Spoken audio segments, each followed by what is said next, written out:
Many scientists began to confuse brain and mind. Do I have time for an intrapersonal, to evaluate my intrapersonal mode of thinking? And do I have time to withdraw from the noise of society and concentrate on myself and listen to myself? To evaluate the relationship I have with others. Am I constantly angry? Am I constantly upset? The musical module of thinking is not just about music, though here in Pakistan, again, 5 times a day, you have a sound in all your country. And we are used to that sound. And this is that module, that mode of thinking. This world of imagination and is extremely important in our contemporary world because we find ourselves imagined by others. Conversations are extremely important. In many contemporary cultures, parents and children do not communicate anymore. Not only we do not solve the problems, but we generate bigger problems, and for generations. So what is going on? In the name of God, whose mercy is profound, whose kindness is forever, thank you very much, dear all, for coming today, even after the rain and even during the rain. Today we have with us Mr. Thierry. He was former professor at Sophia University, Japan. Sophia University is considered as the oldest Catholic university in Japan. He is with us today, and I hope we will learn a lot with him, inshallah. Thank you so much. Today it will be our first encounter. And I had to find a way to begin that conversation. And it is one of the topics that have been, for me, extremely important topics in my research, dealing with what happened during the 20th century. Which was the study of the brain, first time in the West that scientists were beginning to study the human brain. And what happened during that period is that many scientists began to confuse brain and mind. So everything was brain, we were chemical entities, all what we were doing were controlled by the brain, so we were automats, until those same scientists started to realize that something was missing and reintroduce the study of the mind and try to understand that human beings cannot be reduced to their mind. And scientists also started with philosophers to negate a certain number of what I call neuromyths. In neurology, very simple theories about left brain, right brain, and all that, those type of research that you've heard about, and this type of way to translate very complex research into easy theories that can be used by ordinary people. Usually it does not work, and it is quite important for us not to be too dependent on those neuromyths. So today I would like to start a simple reflection on brain-mind with you, and then you can help me with your questions. questions. This is something that I've always told my students. Answers are not very important, but good questions for scholars is what is really the most important. So if I can help you to formulate some questions today, that will be nice. One of my specialties is Japanese Buddhism, and I've been studying Japanese Buddhism for about 40 years. And when I began, I was interested by a set of basic statements telling me that helping others is extremely difficult. And this is something that has been foundational for the Buddhist traditions for a little more than 2,000 years, is that helping someone is extremely difficult, which is not exactly what European would think and what many would think. It seems easy to help others. So I was wondering why. Why for them it was so important to have that starting point. And their starting point was that our minds are affected by all kinds of processes that make us usually entangle others rather than helping them. And the Buddhist tradition, especially the Mahayana tradition, the larger vehicle, have spent a lot of time, and the scholars have spent a lot of energy studying the mind and how we think and how we can purify our thinking processes.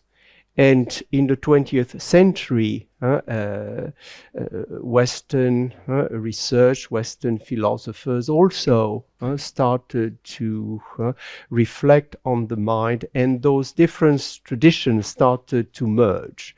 They studied Buddhist sutras and commentaries on the mind.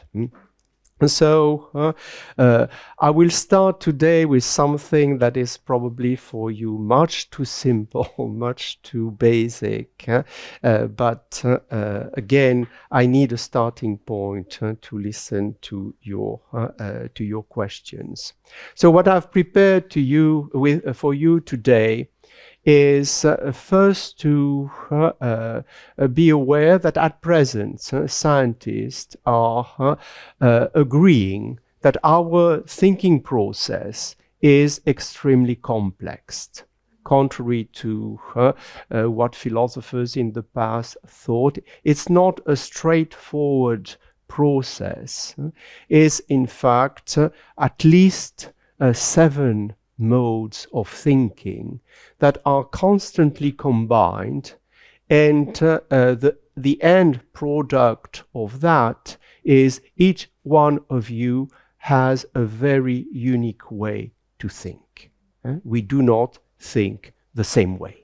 We all have something very unique, and this creates some problems of communication. This creates some problems when we start to think together. And again, what my Buddhist teacher were telling me came back to my mind is that yes, it is difficult to think together if we do not have a certain understanding about how those thinking processes work. So today,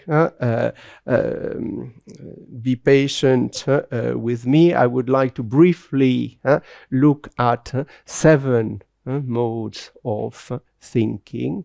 The idea there is that on a monthly basis, it's quite important, especially for scholars, to have a certain understanding about the quality of their thinking process, to see if some aspects of their thinking processes are not neglected, if they are able to maintain a certain balance in for the different modes, and allow those different modes to combine themselves to deal with a contemporary world where, in fact, our brain, I turn to the brain, our brain is aggressed by all kinds of modes of communication, information or misinformation, data, stresses that on a daily basis are affecting the way our brain is working and affects in turn our thinking processes. So my first point is that our mind is extremely powerful and has a potential to affect the biology and the chemistry of our brain. It has also a power to affect our organs, to affect our body, and to affect our external world. So the mind is an extremely powerful tool, and many of our contemporaries are not fully aware of the fact that, for example, if they use properly their minds, they can generate brain cells, affect the chemistry of their brain in a more positive way. And if their mind is not working properly, on the contrary, not only this will affect their brains, but will also affect their health, and the body will react in a way that is problematic and will not allow survival. So, as for me, what is interesting in those present research concerning the mind is that we have now a certain number of tools to evaluate the quality of our thinking. And the first mode that I will emphasize today is that intrapersonal mode, a mode that is often neglected in our contemporary world. But I suppose that for you who you have a rhythm of 5 times of prayer a day, you can take some distance from your daily life. You can look at what is going on in yourself. You have that tradition. So I suppose that for you, that intra-personal mode of thinking is something that you have managed to balance and energize. So the intrapersonal mode of thinking is to have a certain sense of how I process on a daily basis all the information that I receive. Not everything is important. Not everything should be valued the same way. So when I look at how my intrapersonal mode of thinking works, what do I value? What is on my mind constantly obsessing me? And is it really what I should stress? Or do I need to take some distance from that and affect that mode of thinking a little differently so that I am less stressed, less obsessed by things that are happening in parts of the world that whatever I do, I will have no effect on the short term on that. So can I start concentrate on what really matters for me in my local world and in the world I'm really connected to? So you can look at it afterwards, but here we develop a possibility to make choices. and radical choices for what is going to affect our daily life and how I'm going to enrich the relationship I have with others. The second mode of thinking is an interpersonal mode of thinking. I don't know if you have the same problem in Pakistan, but for us in Japan, we have about 1/3 of our students at school who do not want to go to school. So they stay at home. And they stay at home because they have problems with relationship. They prefer to be alone. And this is a tendency all over the world to have more and more children who cannot really function in an ordinary type of relationship. They feel harassed. They feel insecure, and they prefer being with themselves. They use contemporary technology for their courses. And so the interpersonal mode of thinking is something that we might want to stress, is that am I able, and this is today my difficulty because I don't know you, am I able to have a certain sense of how those with whom I am related to live? Are they in a good mood, bad mood? Are they eager to study, not to study? Whatever. Are they ill?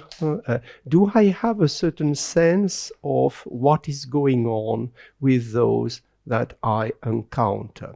This is quite important because if I realize, if I'm good at it, I realize that, okay, today he's in a bad mood.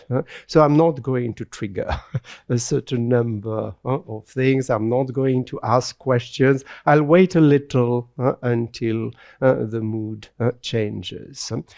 It sounds simple, but in our ordinary life, a good part of our problems come from the fact that we do not care about what is going on with the other. Our interpersonal mind is reduced to very little, and we consider others as objects.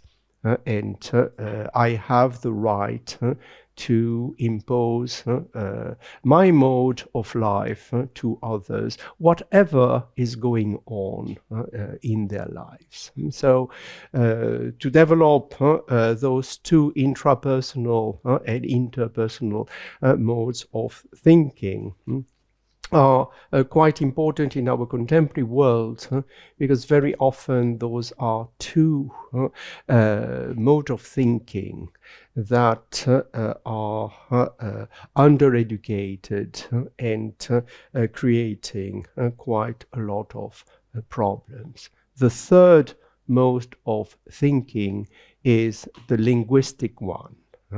I would like to be able to speak in Urdu with you, but unfortunately I cannot. This will transform the way we think. Language are extremely important for communication. And in our contemporary world, not to butcher the language of the other, to make an effort to speak well the language of the other is an extremely important training. So the linguistic mode of thinking is also quite important for all of us. We understand in a way of or another the importance of a mother tongue, where there are nuances in the vocabulary, in the tone of voice, in the grammar, and so on, that allows a relationship and a mode of thinking that is extremely rich. I have listed for you the new kinds of scientific research that are done on language, the semantic, the phonetic, syntax, pragmatics, those sciences that evolved in the 20th century and became extremely important subjects of research. I have realized that in Pakistan, in fact, you have many languages. And not only English and Urdu, but also quite a lot of local languages. So I suppose that for you this is an extremely important topic. And at school, how to deal with the linguistic problem and the linguistic mode of thinking, so that at a very early age, students are aware of the importance of language. One of the our contemporary technology is giving us all kinds of very interesting possibilities. Unfortunately, one of the effects of contemporary technology is to affect the quality of our languages.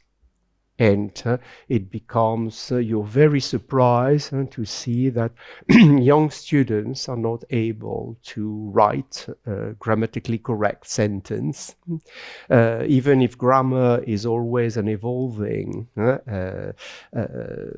science, still there are some basic structures of a language that when they are not respected, the quality of communication is gone. And we find ourselves in a contemporary world where we are using international languages and we have a lot of difficulties to communicate. Something like the United Nations or larger organization are completely ineffective because most of the time the members are not communicating, not understanding. They understand the basic grammar, the basic words. There is no communication, and the linguistic mode of thinking is not very effective. So we go on, again, evaluating in my each one of us where I am with do I have time for an intrapersonal, to evaluate my intrapersonal mode of thinking, and do I have time to withdraw from the noise of society and concentrate on myself and listen to myself. To evaluate the relationship I have with others. Am I constantly angry? Am I constantly upset? Am I constantly stressed when I am with others? And how much effort I am making to enjoy a language, enjoy the poetical dimension of a language where I'm able to play with the sounds, the words, the grammar in a very human way and in a very beautiful way, to enhance a level of communication that I don't have usually if I don't use poetry. And where am I in my usage of languages? The fourth one, this one is quite stressed in our modern societies, is the logical and the mathematical mode of thinking. I said it is stressed, but at the same time, you realize that there is a good part of the world population that is very weak when it comes to developing a logical mode of thinking. a lot of our contemporaries will switch to an emotional mode of thinking and will refuse or will refrain from using a more logical, systematic mode of thinking. The mathematical mode of thinking is also very important. If we think, for example, of an entity like Pakistan, how do you imagine Pakistan? Do you have a mathematical mind that is able to see the connections in that complexity? Are you able to see a model? And this might be a difficulty you have. I've been here for 2 months, so my generalizations are meaningless.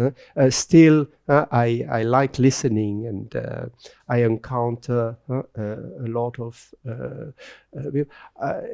it's not always very clear for me what is that model. What kind of image is popping into your mind when the word Pakistan is pronounced?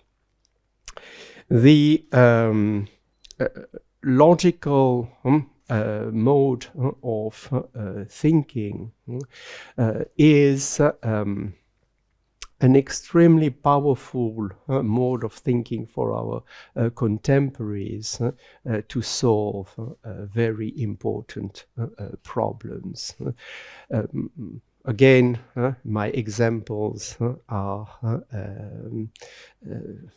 much too superficial, but I am experiencing, since I arrived in Lahore, floods.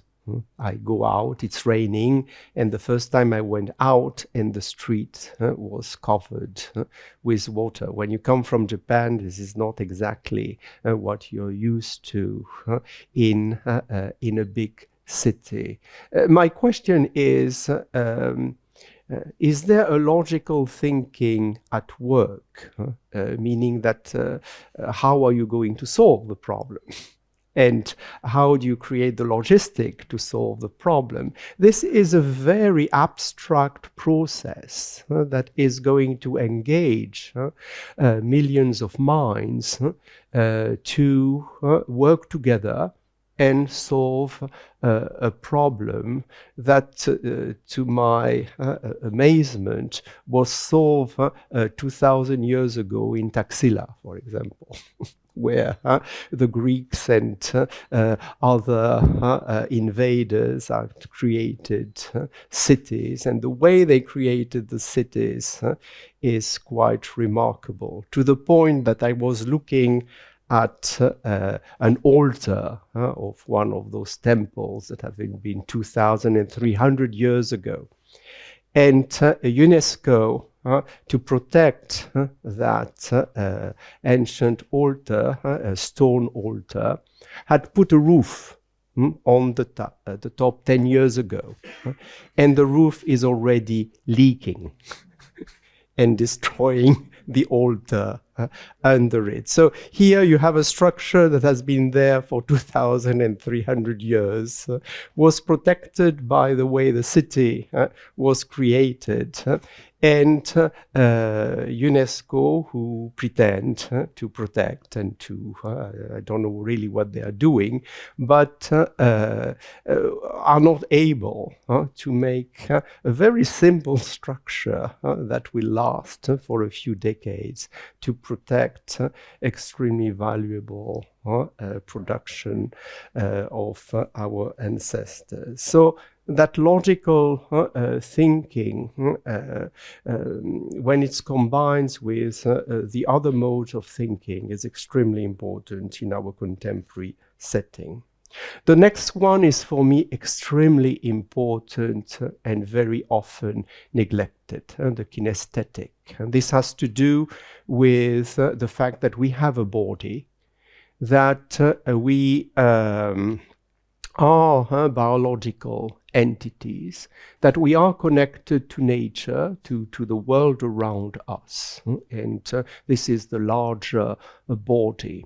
And our mind is fully aware of that, fully aware of our digestion, of all how our heart is working, and so on. And in our contemporary world, when we spend a lot of time in front of a desk, looking at a screen, and when exercise is becoming less and less, or extremely artificial, we go to the gym. We go to a strange place, which is not really enhancing the mind and the thinking process, but we need that in order to maintain a certain level of health. How our thinking process is taking into account that we have bodies. I was talking with some of you. I like when I arrive in a new place, I go somewhere, I sit and I look at people walking. And it's interesting to see that in the city of Lahore, you have a lot of individuals who have a lot of difficulties just to walk. Just to go up on a pavement. It's an entire effort that is going there. Bodies that are overweight, with my eyes that are not used, I have a sense that it is not fully healthy. And you have a lot of pharmacies in Lahore. It's quite surprising. And when you enter in those pharmacies, it's very easy to buy all kinds of medicine. And strangely enough, the real medicine that are used for illnesses are relatively cheap compared to the rest.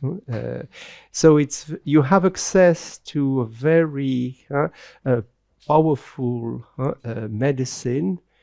And you wonder why, because most of the time a certain sense of your body, of your life, the way to handle your life and so on, that thinking process is much better than medicine and is able, the mind has a tremendous power to cure our diseases. But we find ourselves, on the contrary, creating diseases.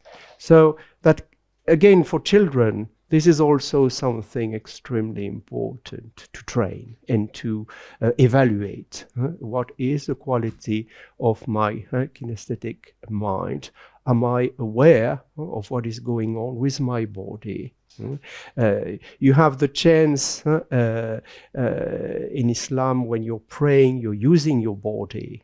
And if you don't have a minimum of health, it's very difficult for you to pray. And this, I see that as something extremely insightful, extremely positive, to maintain an awareness of my body on a daily basis. At the same time, I'm aware that your diet is a traditional farmer's diet. So it's very rich in meat, in oil, in so on. And my stomach was quite surprised when the first days when I arrived. Now I'm used to it, but it was quite surprised. So my kinesthetic mind was at the beginning at work to find a way to deal with your customs. The musical module of thinking is not just about music, though here in Pakistan, again, 5 times a day, you have a sound in all your country. And we are used to that sound. And this is that module, that mode of thinking that is there. There is a noise of the city, a noise of the family, a noise of my working place, my studying place, the place where I pray. I'm aware of the sounds that are there, the rhythms that are there. And when our musical mind is able to make us aware that there is some danger when a city becomes very noisy, when you begin during the night not to be able to sleep because of the noise. So our musical mind is able to help us to find the right rhythm, the right sounds for our ordinary life. I'll finish with the visual and spatial module, which is an easy one. It has to do with our imagination. And imagination is what gives us narratives, what is give us history, memory, all that aspect of our thinking process. How do we create our memories, and how those memories are helpful for the quality of our contemporary thinking process? Or do I have to revisit those memories, affect them, transform them, purify them? This world of imagination and is extremely important in our contemporary world, because we find ourselves imagined by others, meaning that we are watching movies, we are looking at all kinds of short videos on our cellular phones or and other modes of technology, we are watching TV, we are a lot of images are created by something else. They are not self-generated, and they are less and less in relationship with the natural world. It's always filtered and transformed by technology, and an imagination that is rooted in the landscapes of a country,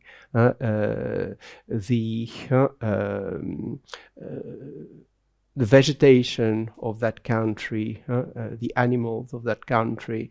It creates a very rich imagination, very creative. That creativity in our contemporary world is challenged, and this is also something that I should evaluate from time to time, how my imagination is working, and what is there in my production. So I will conclude with 2.1 has to do with artificial intelligence, and this is a new factor coming in between brain, mind, and allowing us to again look at our mode of thinking and see that we have now a younger generation that is not able to produce a sentence without having that sentence translated into self-created artificial language that has become the norm. Who is deciding that it is a norm? I don't know. But mistakes in a sentence, errors with the grammar reveal some aspects of our thinking process, and it's pretty precious. Now we have less and less the possibility to really communicate. Our form of communication are standardized, and my presence in the text I have sent is not there anymore. So those are important questions that for us who discover that new tool should be aware of. The last point has to do with in all our religious tradition this dimension of spirituality. Spirituality is the mind, and religious traditions have in fact put a lot of emphasis on the mind and training properly our mind. So in our religious traditions, this is an aspect of our religious tradition that we could look at again and enjoy a little more how our religious tradition and our spiritualities and spiritual exercises helping us to enhance the quality of our thinking process. So this is my starting point for communicating with you. Now I'm open to your questions. First of all, I really loved how you represent our culture by wearing our traditional suit. And the question is, I read somewhere on the internet a few days ago that at the time of your death, your brain tries to help you to find the solution, but as he never been in that kind of situation, that's why he doesn't know the right solution to help you. So because of that, he replays all your past in front of your eyes in order to help you. And because of that, often people see their past in front of their eyes. Is that true? Yes, so memories. You're Memories. dealing with the role of memories for human beings and for our thinking process. So this is mainly the last, the seventh mode of thinking, where history, memory is generated. And a good part of our body and what I call our animal energies, for example, when you get angry, this is not really our mind functioning, or it is not a result of our thinking process. Our animal energies are trying to protect us, and the memories are always connected to our animal energies, and when we trigger them, it can be associated with love, with very positive characteristic that will enhance the interpersonal relationship, but it can also be connected with elements that are protecting us very often in the wrong way, and creating a lot of difficulties and annihilate the possibility for a creative imagination. So memories are at the same time very helpful, but also something we need to regularly purify. And for the Buddhist,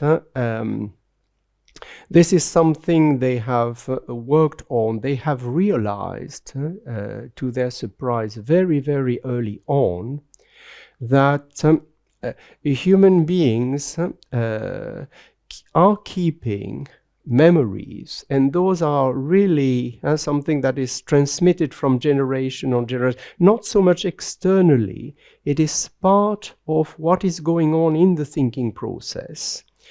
And some events that happened sometimes 400 years ago, 500 years ago, suddenly resurface in a generation and create very powerful, violent reactions. And most of the time, those who are affected but are not aware of what is going on. It's too late.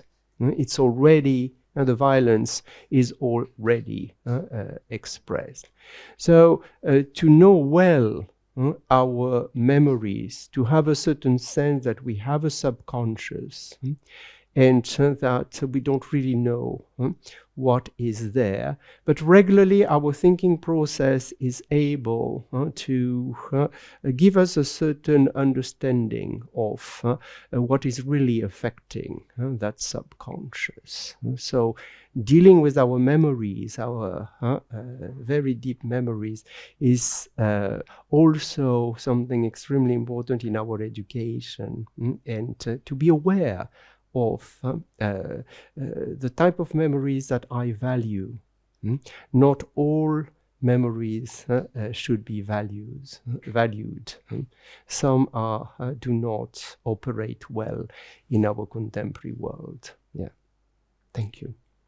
Sir, my question is, most of the people often encounter this problem that they lack decision making. Decision making. Yes. Yes. And they, whenever they are about to make some decision in their life, they encounter a lot of anxiety. Like they are continuously thinking about the consequences or outcomes that are going to come along with their choice. So how do we train our mind to have a good decision making power, or to encounter anxiety or procrastination, things like that? Very good. First of all, I would say our brain and mind are in that sense very helpful. When you feel anxiety, don't immediately bury that, or don't attach to that negativity. Most of the time, your body brain is protecting you, is informing you that there is a danger. And so first of all, embrace that. What is triggering that anxiety? And so you look at your life, you look at your 7 mode of thinking, you evaluate what is going on.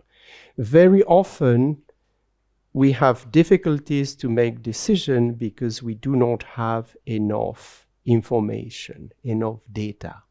And our thinking process is aware of that, and it's generating anxiety because I do not have enough elements to make a rational decision, or to logically arrive to what could help me to make a decision.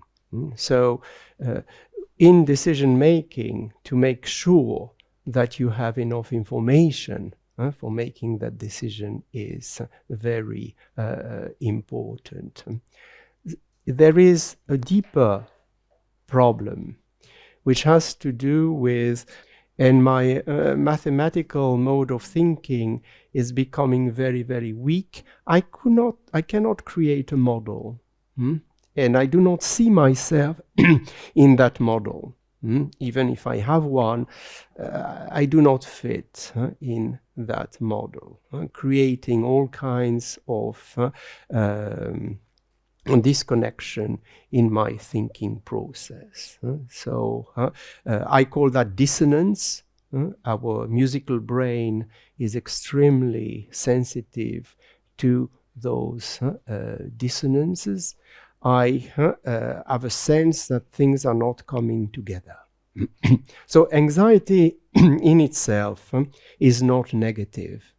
It's a sign that my mind is giving me, so that I can look at what is going on in my thinking process that is generating that anxiety, and finding data, rethink my position in the world, in my society, rethink the model I have created, and from that find more peace to end up with a decision that I'm satisfied with.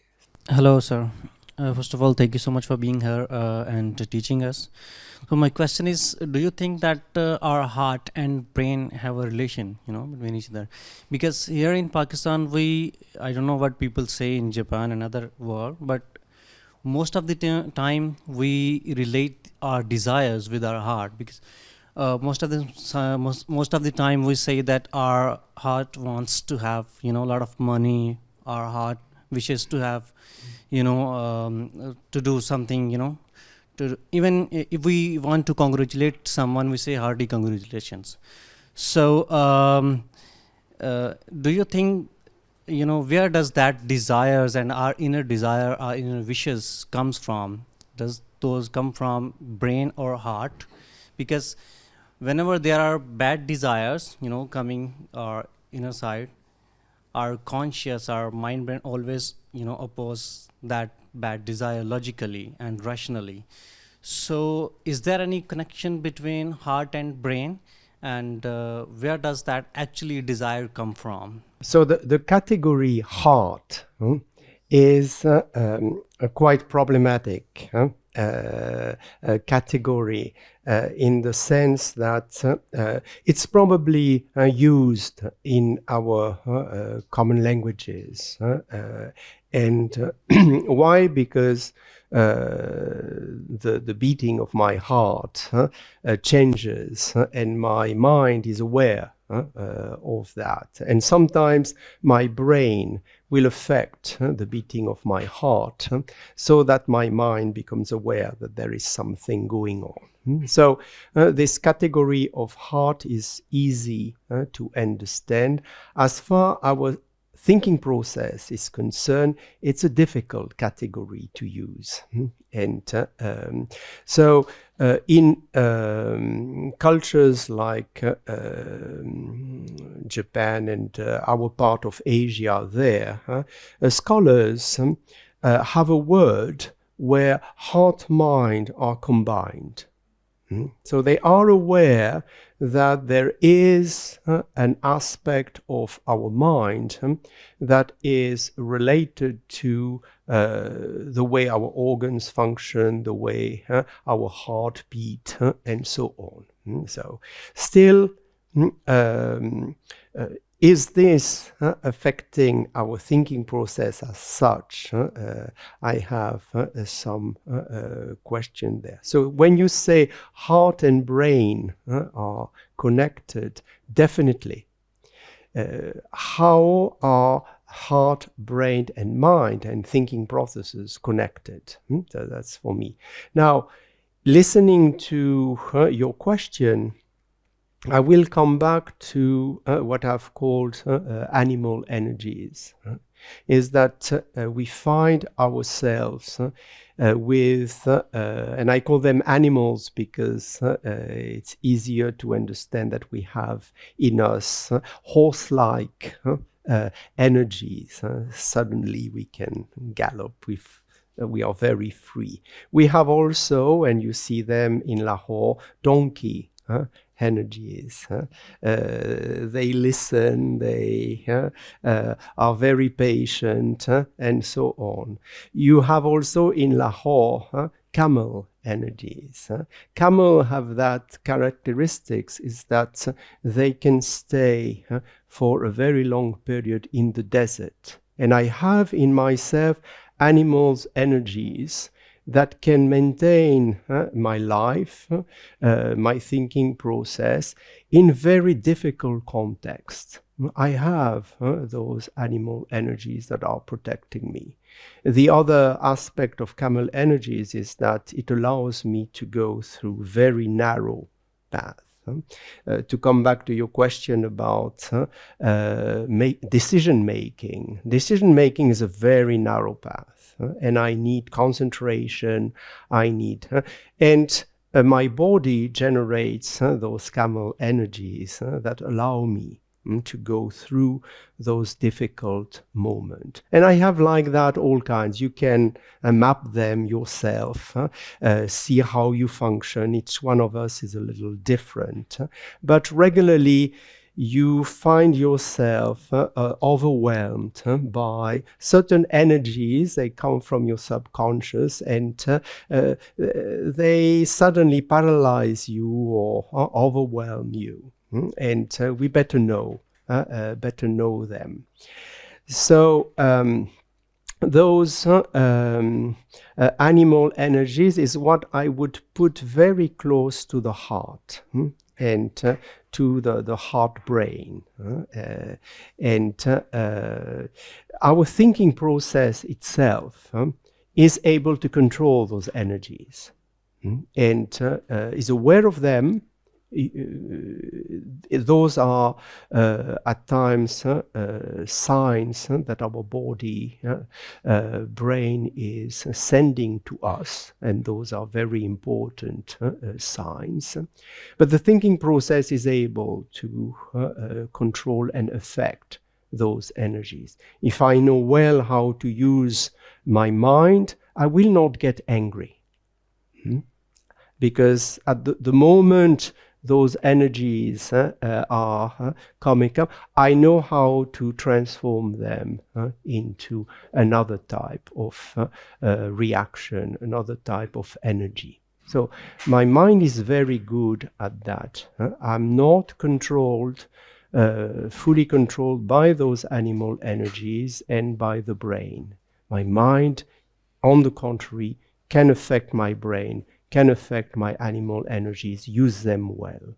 This requires a very deep awareness of where am I.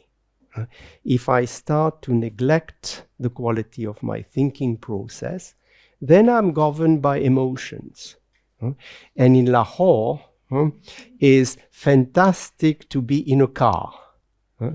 And to see how people in Lahore use their animal energies. It's really amazing to see that they can come to a millimeter next to your car, and there is a genius there that a mind has difficulties to absorb, but those animals' energies can be very helpful.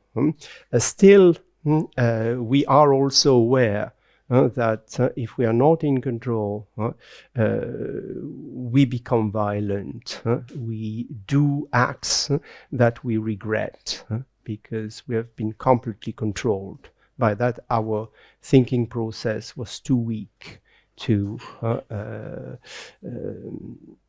generate out of those energies something that enhance the interpersonal and enhance the quality of our thinking process. Yeah. So again, heart is present in many cultures as an important concept. I have a sense that for our reflection on thinking processes, it's not always an easy concept to deal with. Yes. It was very enlightening to know that there are so many modules or kinds of modules related to our mind. I wanted to ask that, do these all modules coexist? And the second thing, that how should we train our mind? Is it unlearning, or is it awareness that we should first look into? And how can we train our children? Because it is very important what we have not learned in our childhood. Now we want to make our children to think like that. So what is the process? What is the foundation of it? Very good. This is, in fact, for me, an extremely important question, and this has been on my mind for a long time as far as educating the younger generation, especially children from the age of 5 to 7. In most cultures, this is a critical age. Most societies should have the best possible education and the most encompassing education during that period. The rest is less important for me, but this is the time where those modes of thinking are starting to be coordinated, and the mind has the possibility to coordinate the complexity of the thinking process. So yes, thinking processes are extremely complex. This is the minimum of complexity, and it works together. So each time you are in this room, those 7 modes are at work, and not one of us has the same perception, the same thinking process about what is going on here today. We are not far away, but each one of us has a very unique way to perceive the moment and to think the moment. So our children, is the same for our children, is that my starting point is that each one of our children has a very unique thinking process. So one of the neuromyths was to think that as far as education is concerned, you had some kind of programs that would work for all children. It does not work. So you need extremely flexible modes of education, because again, each one of us has a different, and usually this is ignored. So what you create is children who pretend to be a certain way, because that's considered by the teacher, by the school, the average. And when you're graded, usually it's a very strange system of grading, where those who get the best grades are very often not those who can use their 7 module of thinking well.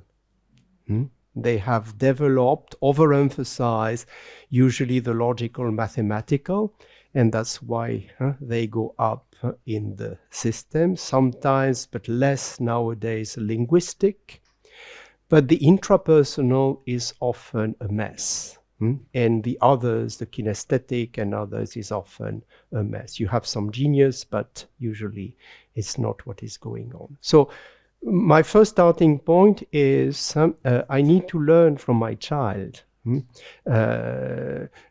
how the thinking process is going. And conversations are extremely important.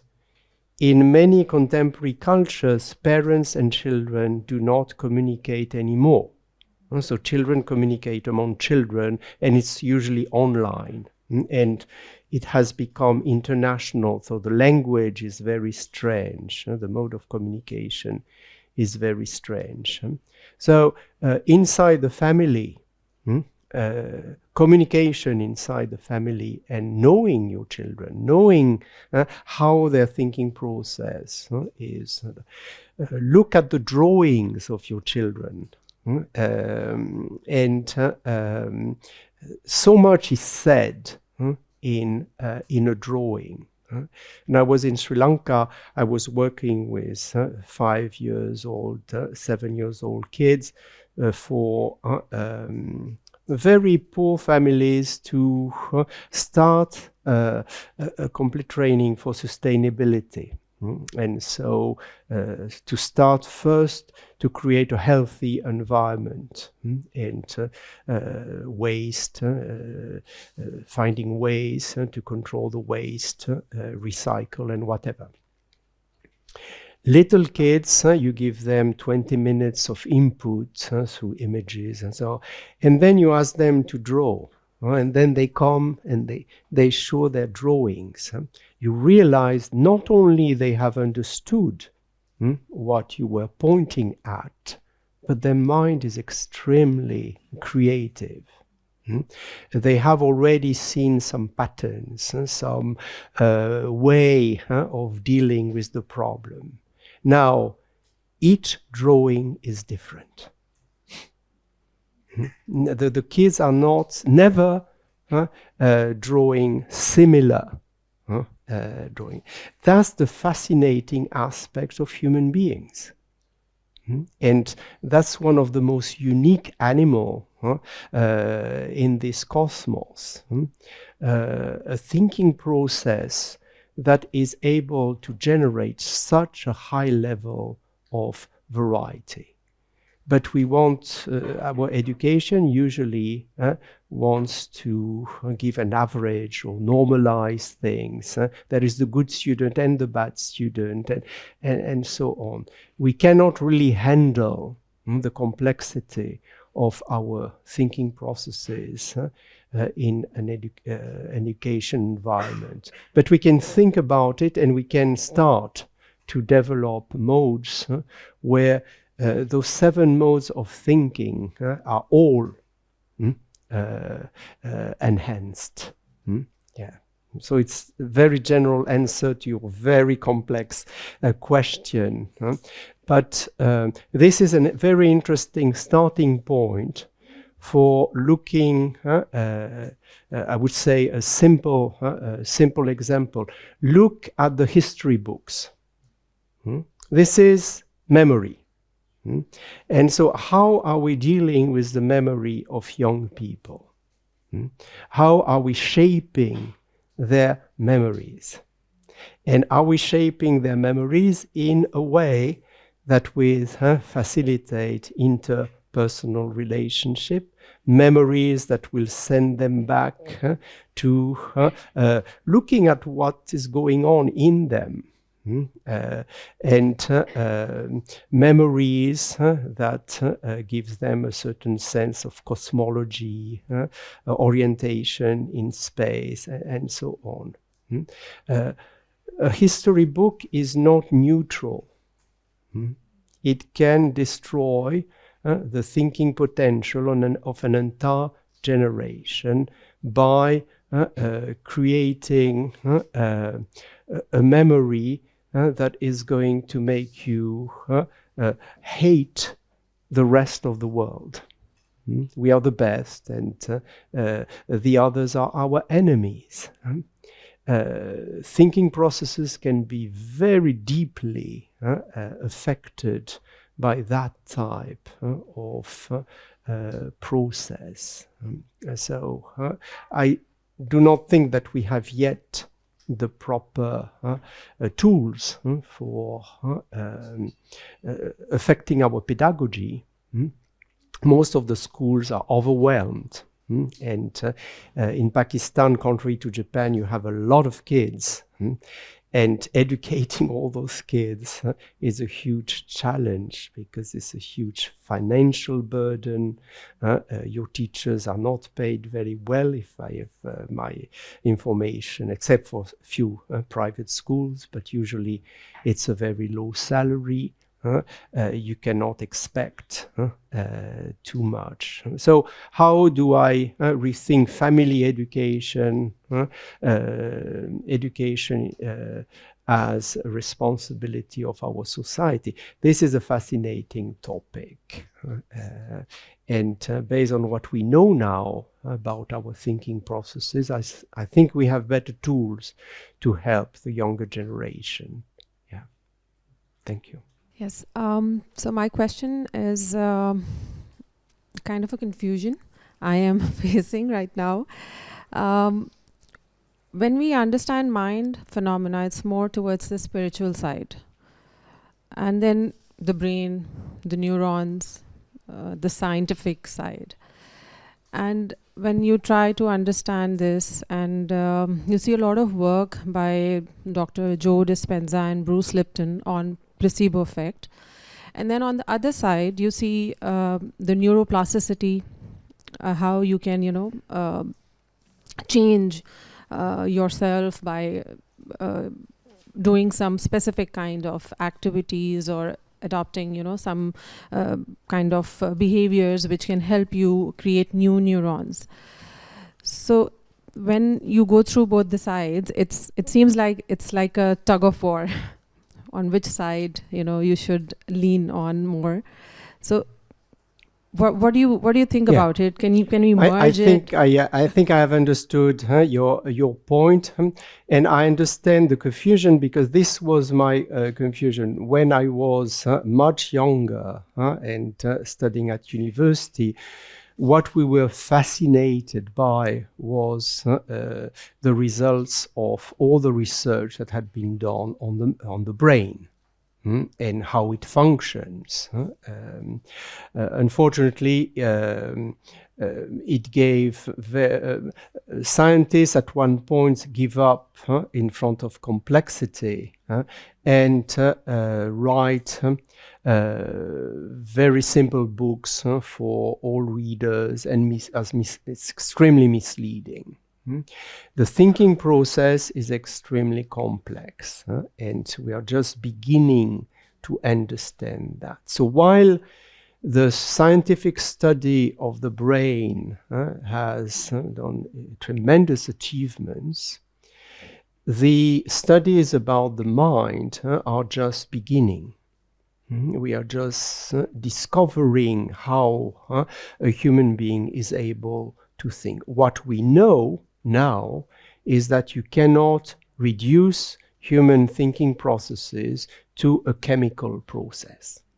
It doesn't match. The scientists are aware that something else is going on in a human that produce thoughts, and not just mechanical type of.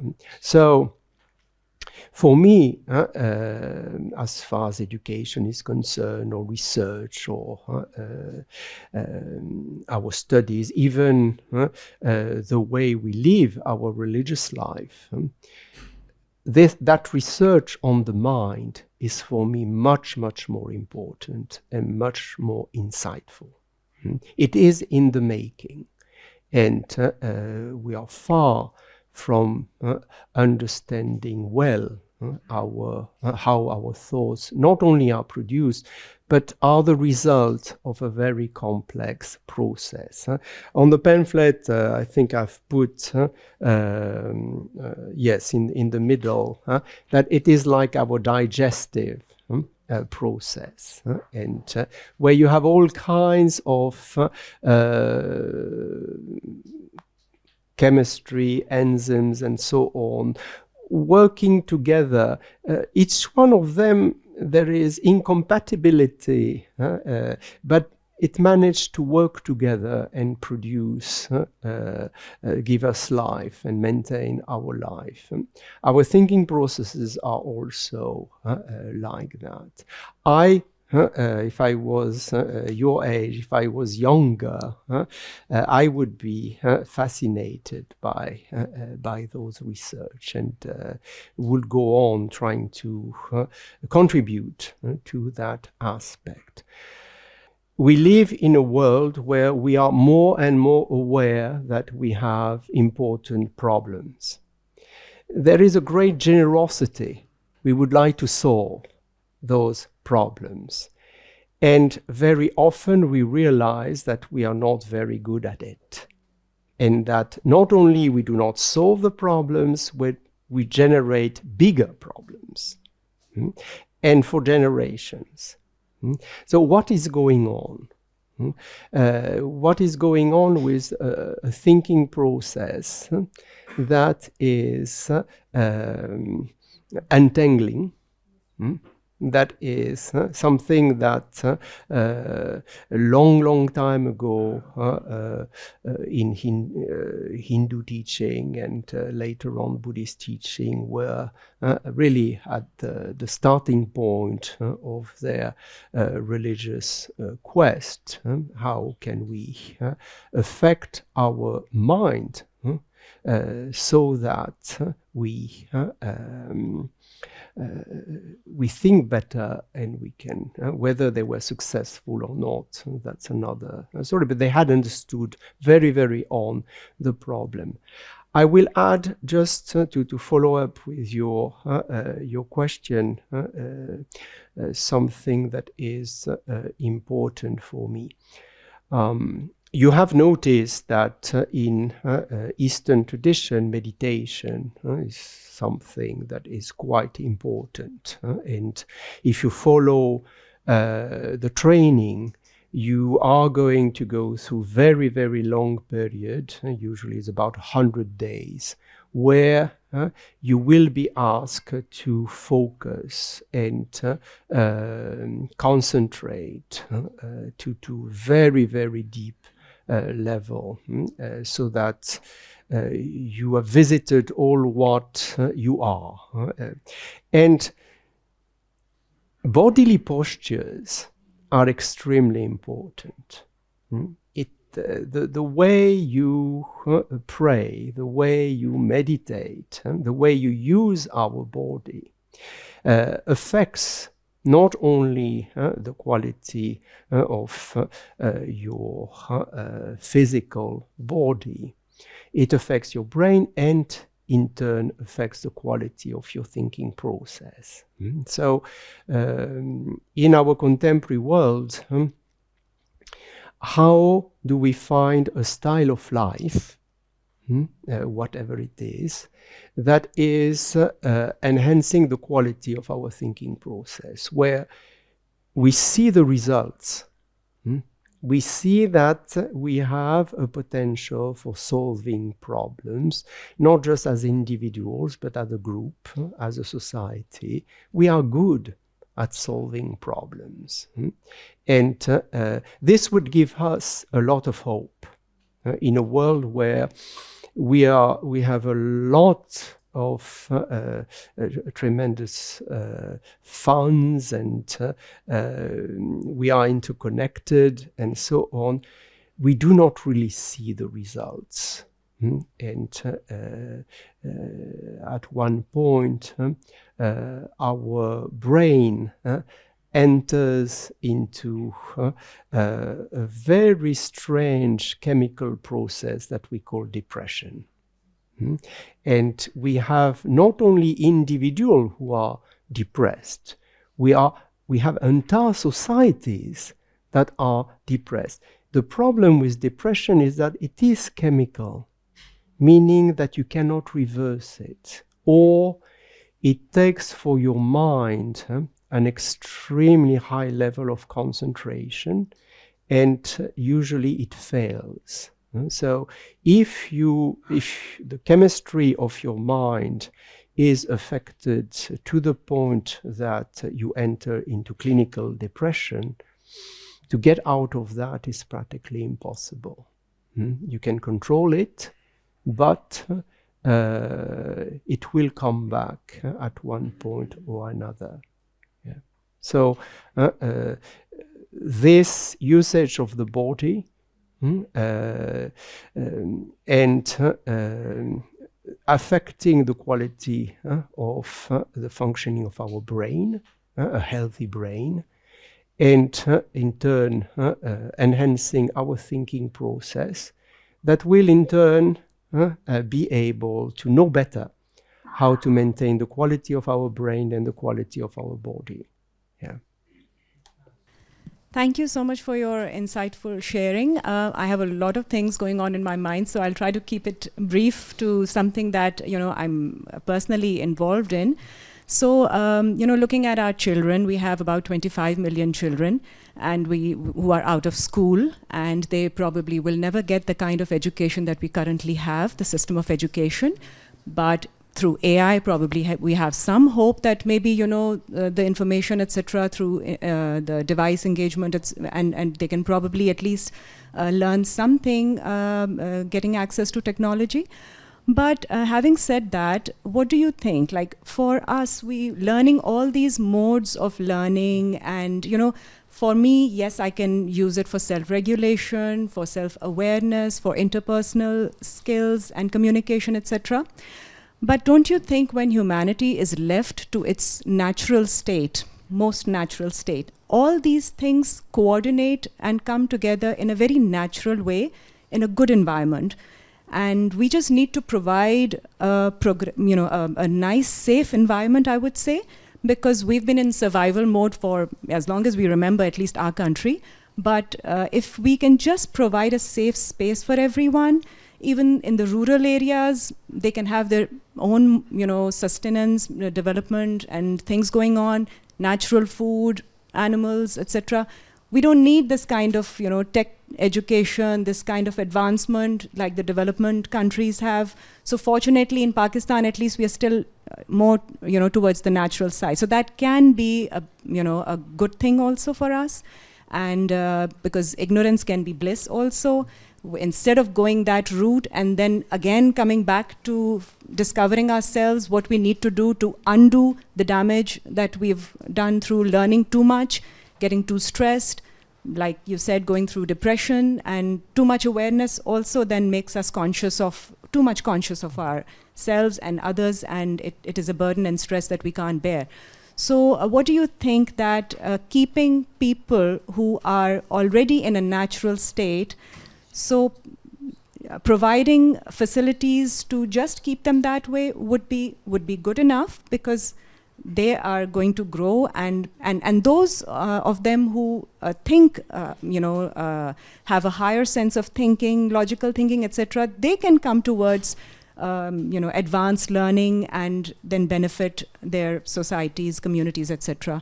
And those who have developed this kind of intellectual thinking, they can be the stewards of providing that safe space, work on themselves. They have the duty to do that, and then facilitate them in their living. Thank you very much. So I'll try to be very, very brief. You understand the depth of the question. I just invite you to think about an aspect of our thinking processes.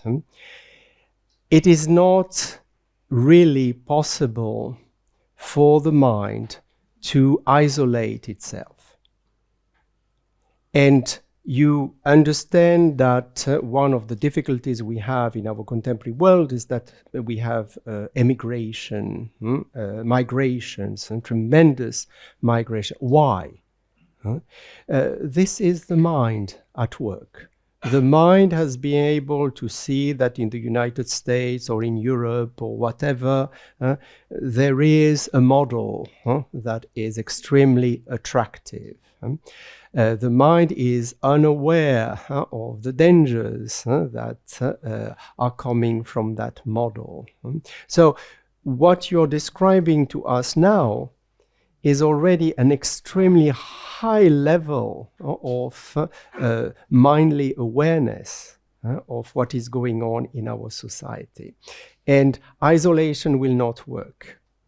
So, on the contrary, are we able, you can call that ashram, you can call that whatever you want, are we able to create zones in our society where people can go, where the technology is not there for a while, and so on, and we can go back to the intra-personal aspect and think about what is going on in our lives and what should be reduced. So what you're pointing at is already an extremely high level of thinking processes that have analyzed the difficulties of our contemporary societies. We are reaching, and we cannot return to mode. Returning to the past is not really an option. We have to create a future where our thinking processes are better enhanced. But thank you very much for your remark, because the fact that we are not indifferent to what is going on is for me extremely important. Yes. Hey, thank you for gracing us with your presence, sir. Sir, my question is that you said our brain has the tendency to cure diseases. Sir, I want to ask that, is it something that can be achieved intentionally, or does it happen unintentionally? Is it something that can be achieved knowing fully well that I have to cure this type of disease or whatever you are suffering with? Can you please elaborate a little bit on that? Thank you very much. You know that in most cultures we had, and I think you had those traditions in Pakistan, you call that shamanism or whatever. Some human beings who were aware of how your mind can affect your body. They are the specialists of that, and they can help you to do that. So you go to them, they talk to you. Usually they will tell you you're going to use a set of oils, a certain number of scents, and so on. And all that is affecting your thinking process in a way that cure your body. It is a way of using our mind. So it is intentional. Though it is possible for someone to guide you how you use your mind to cure a particular disease. We know now that certain types of cancer can be cured through intentional thinking. And this existed already. You have that in Sri Lanka, you have that in Africa, you have that, where there is a know-how to give that possibility to the mind of someone who is to concentrate on a problem and to take away that problem. Those researchers are in the making. It's really starting. Western medicine has completely ignored other type of medicine. Western type of medicine is hiding the problem, avoiding to deal with the problem. What? You have a point. While other modes of medical approach were emphasizing the power of the mind through using a certain number of natural elements that help your mind to concentrate on a problem. Our mind, there are conditions for our mind to heal the body. And this we are understanding that more and more. Thank you very much, dear Professor, and thank you very much, our dear audience. I hope we will be able to host you next year as well, inshallah, with more interesting topic. Till then, goodbye.